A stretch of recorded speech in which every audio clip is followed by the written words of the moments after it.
Dimple. Dimple, from where are you? From where do you come? Anjali. Nice to meet you.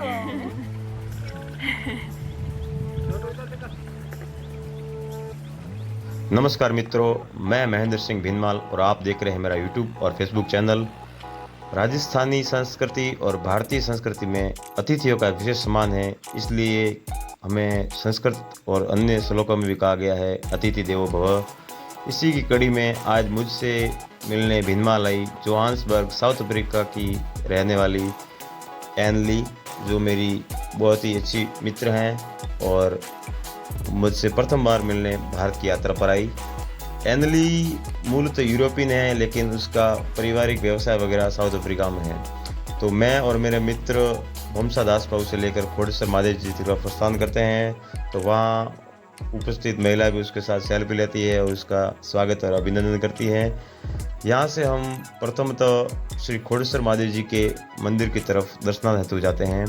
Anly को हिंदू संस्कृति काफ़ी पसंद आई और उसने हिंदू संस्कृति के मुख्य देव श्री शिव जी, श्री गणेश जी के बारे में भी मुझसे पूछा और यहाँ के मुख्य मंदिर, यहाँ की प्रार्थना, यहाँ के मंदिरों में होने वाली पूजा के बारे में भी जानकारी ली। उसने खोड़ेश्वर महादेव जी के प्रथम बार दर्शन भी किए और यहाँ से हम उसे लेकर श्री खोड़ेश्वर जी महादेव जी के सुप्रसिद्ध झरने, जो काफ़ी पर्यटन के हिसाब से बहुत प्रसिद्ध है, लेकिन यहाँ पर विदेशी पब्लिक बहुत कम आती है, तो उसने मुझे कहा कि मैं वो झरने भी देखना चाहूँगी और प्राकृतिक सौंदर्यता के बारे में भी, यहाँ के पशु पक्षियों, यहाँ के वन्य जीवों के बारे में भी जानकारी लेना चाहूँगी। तो मैं उसे सीधे झरनों की तरफ लेके जाता हूँ। यहाँ खोड़ेश्वर महादेव में लवकुश वाटिका के अंतर्गत प्राकृतिक झरने हैं जो श्रावण मास में बहने लग जाते हैं। तो एनली और मैं और मेरे मित्र झरनों की तरफ बढ़ते हैं। एनली को प्राकृतिक सुंदरता, वन्य जीवों से काफ़ी गहरी रुचि है और वो उन्हें देखना पसंद करती है। यहाँ पर हमने झरनों का आनंद लिया और एनली को यहाँ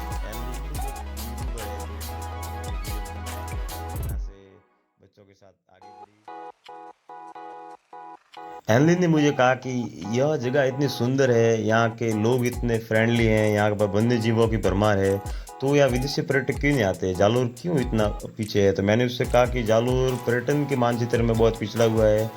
आप ऐसे फर्स्ट टाइम आए हैं, धीरे धीरे आपको भी देख के लोग आएंगे, तो यहाँ पर्यटन को बढ़ावा भी मिलेगा और लोग यहाँ पे आने में संकोच भी नहीं करेंगे। एनली ने यहाँ की सुंदरता को अपने कैमरे में कैद किया और यहाँ के वन्य जीवों के बारे में, वनस्पति के बारे में भी जानकारी ली। उन्होंने कई छोटे मोटे वन्य जीव भी देखे। हमने सर्व शिखर पर सबसे ऊपर जो झरने हैं उनका भी उसको झरनों को दिखाया और आसपास की जानकारी दी। एनली को भारतीय व्यंजन और यहाँ की दाल, यहाँ के जो लोकल पारंपरिक भोजन है उसके बारे में उसको हमने जानकारी दी। एनली ने मुझे कहा कि इतनी सुंदरता के कारण भी यहाँ पे पर्यटन नहीं आते हैं, तो यह इसकी क्षेत्र की भी कमी है, लेकिन इन फ्यूचर भविष्य में भी यहाँ पे लोग आएंगे तो इसके पर्यटन में बढ़ावा मिलेगा। एनली ने एक एक चीज़ को बारीकी से देखा, उसके बारे में समझा और हर चीज़ वो जैसे घूमी, जैसे यहाँ की वह लोकल हो, हर चीज़ के बारे में जानकर यहाँ की सौंदर्यता को देख वह अभिभूत हुई। यहाँ के झरने, यहाँ की सुंदरता, हर छोटी छोटी चीज़ों को उसने बारीक से देखा और अपने कैमरों में बहुत सारी यादों को संजोया। वह एक जगह जैसे थम सी गई और उसने यहाँ के झरनों को, उसकी आवाज़ को उसने सुना। वाकई में पर्यटन के मानचित्र में जालोर को बढ़ावा देना बहुत ज़रूरी है। यहाँ पर्यटन की अगर आवाजाही हो तो यहाँ के जो लोकल व्यापारी हैं, जो लोकल संसाधन वाले हैं, उनको भी फ़ायदा होगा और जालोर को एक मानचित्र में, पर्यटन के क्षेत्र में एक बहुत बड़ा स्थान भी मिल सकता है। एनली भारत में कई जगह उसने भ्रमण किया, ताजमहल देखा, वाराणसी भी हो गई, महाराष्ट्र घूमी, कर्नाटका घूमी, लेकिन उसने मुझे कहा कि यहाँ पर एक बहुत ही मन को शांति देने वाली यह स्थान है, यहाँ पर योगा के लिए बहुत उपयुक्त जगह है। उसने कहा कि मैं अगली बार आऊँगी तो मैं अपने परिवार के साथ में आऊँगी। मैंने भी उसको हर चीज़ें बारीकी से दिखाई और यहाँ की सुंदरता के बारे में उसको बताया। यहाँ से हम धीरे धीरे पुनः खोड़ेश्वर महादेव की पार्किंग की तरफ बढ़ते हैं। हम यहाँ से बातें करते करते उसको यहाँ का पर्यावरण की जानकारी देते हुए बढ़ते हैं। हम जैसे ही आगे बढ़ते हैं छोटे मोटे वन्य जीव भी हमें दिखाई देते हैं। खोड़ेश्वर की सुंदरता और यहाँ की जलप्रपातों के बारे में हर कोई वीडियो के माध्यम से देखता है, तो वो भी यहाँ पे आना चाहता है। एनली ने अपने अफ्रीका के मित्रों के बारे में और उसके परिवार के बारे में भी हमसे बातें की। उन्होंने कहा कि यह जगह बहुत ही सुंदर और बहुत ही मन को शांति देने वाली है। विभिन्न प्रकार के वन्य जीवों को भी हमने देखा और उनको दूर से निहारा भी।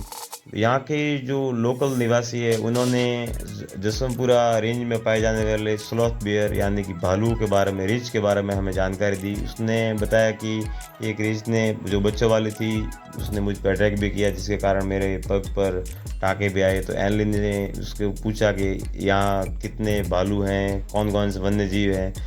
हर एक उस वन्य जीव और वनस्पति के बारे में उसने जानकारी ली, जो उसने प्रथम बार श्री कोटेश्वर महादेव जाविया के वन्य क्षेत्र में देखी। यहाँ के लोकल जो लोग हैं, उसने भी एनली का अभिवादन किया और उसको द्वारा पूछे जाने वाले प्रश्नों का उन्होंने उत्तर दिया। तो मैंने उसको इंग्लिश में ट्रांसलेट किया। यहाँ से हम नदी के जो आप वीडियो में देख रहे हैं, वहाँ पर बैठे, वहाँ पर सनसेट का आनंद लिया। एनली ने सनसेट देखा और तो उसने बताया कि यहाँ कितना सुंदर सनसेट है। मुख्यतः अफ्रीकन सिटी में लोग वन्य जीव और वनस्पति को देखने आते हैं। यहाँ पे भी इनकी कोई कमी नहीं है, लोगों को यहाँ पे भी आना चाहिए। एनली ऐसे समय पर आई जैसे जब मानसून जालो ज़िले में प्रवेश करता है और बादल पर्वतों को छूते हैं, पानी की जलधाराएं बहती हैं, नदियाँ छोटी मोटी बहने लगती है। तो उसने पूरे एरिया को देखा और यहाँ से हम आगे बढ़ते हैं और अपने अगले स्थान जहाँ पर हम रात्रि में भोजन करते हैं, वहाँ की तरफ बढ़ते हैं। तो उसने धीरे धीरे हम आगे की तरफ बढ़ते हैं। वहाँ बहुत सारे फ़ोटोज़ वीडियोज़ अपने मित्रों को दिखाने के लिए अपने कैमरे में संजोती है और हमसे बातें करती है। एनली ने मुझे बताया कि वह 27 से भी ज़्यादा देशों को भ्रमण कर आई है, लेकिन उसे मन को शांति देने वाली जगह यहाँ राजस्थान जालोर ज़िले में उसको मिली। एनली ने अफ्रीका के बारे में भी मुझे बताया कि वह उसका परिवार क्या व्यवसाय करता है, उसके परिवार में कौन कौन है, वह कैसे घूमती है, कैसे मित्रों से मिलती है, बातें वगैरह करती है। मित्रों, अतिथियों का सम्मान करना हमारे राजस्थान की एक विशेष परंपरा है और इसमें कोई कमी भी हम आने नहीं देते हैं। राजस्थान का सिंबल यही है, केसरिया बालम पधारो हमारे देश। इसी के साथ हम अपने गंतव्य स्थान भिनमाल की तरफ प्रस्थान करते हैं। मेरे वीडियो को लाइक करें, शेयर करें, फॉलो करें। धन्यवाद। आपका अपना महेंद्र सिंह, भिनमाल। धन्यवाद।